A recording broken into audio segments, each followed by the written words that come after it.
ในวันที่ 8 มิถุนายน 2026 อยู่ที่แผนกวัฒนธรรมและการท่องเที่ยวนครหลวงเวียงจันทน์ได้จัดพิธีเปิดสุดฝึกอบรมพนักงานนำเที่ยวคัดนครหลวงเวียงจันทน์ครั้งที่ 4 ปี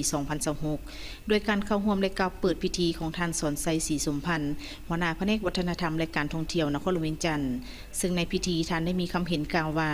การท่องเที่ยวเป็นแขนงเศรษฐกิจหนึ่งที่มีการขยายตัวอย่างว่องไวและกว้างขวางอยู่ในทั่วโลกก็คือสาธารณรัฐประชาธิปไตยประชาชนลาว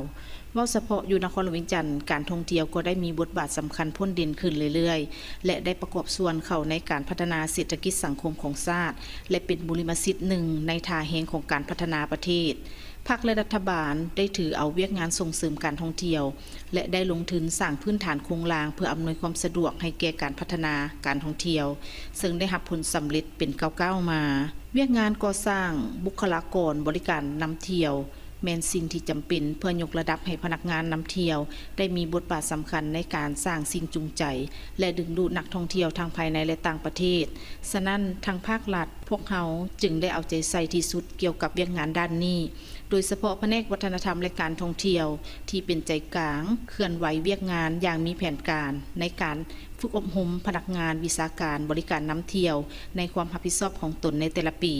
ซึ่งผ่านมาเห็นว่าสามารถตอบสนองพนักงานบริการนำเที่ยวได้เป็นจำนวนหลายให้แก่ธุรกิจการท่องเที่ยวเฮ็ดให้การบริการนับมีคุณภาพสูงขึ้นเรื่อยๆสำหรับสุดฝึกอบรมครั้งนี้จะได้ดำเนินเป็นเวลา 12 วันจึงเสนอมายังบรรดาครูอาจารย์และสัมมนากรจงได้เอาใจใส่ต่อการทำเรียน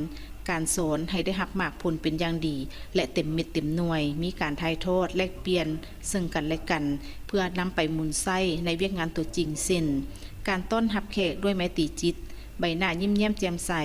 การบริการที่มีความสำนิสำนานว่องไวและประทับใจให้ข้อมูลที่ถูกต้องและชัดเจนการบริการด้วยความปลอดภัยทั้งชีวิตและทรัพย์สินของนักท่องเที่ยวนอกจากนี้ตลอดระยะของการฝึกอบรมสัมมนากรยังจะได้เรียนรู้บทเรียนเช่นความรู้ทั่วไปเกี่ยวกับการคุ้มครองการท่องเที่ยว